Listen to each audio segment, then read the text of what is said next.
Luto tayo ng arroz caldo. Ayan, ginisa ko na po yung ating chicken.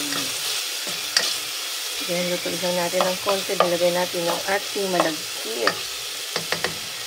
And then, naglalaga na rin po ko ng egg.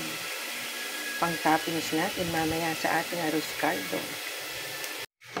Ayan, nilagay na po natin yung ating malagkit. Mekos-mekos po muna natin. Tsaka natin lagyan ng water. At pakuluin lang, pakuluin. Ayan, kumukulo na yung ating arroz caldo. Nilagyan ko na po yan ng paminta. Ayan, yung ating pepper. Pakuluin lang po natin ng... Ayan, luto na po yung ating arroz caldo. Ayan o.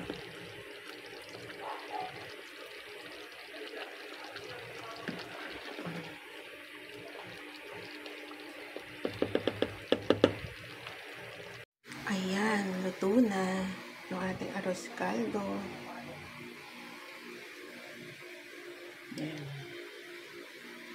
Ito yung ating boiled egg. Ayan yung nilagay natin na spring onions at yung ating kasuba. Ayun. At yung ating kalamansi. Thank you for watching. Please like and share and subscribe na rin. Ayan ang ating arroz caldo.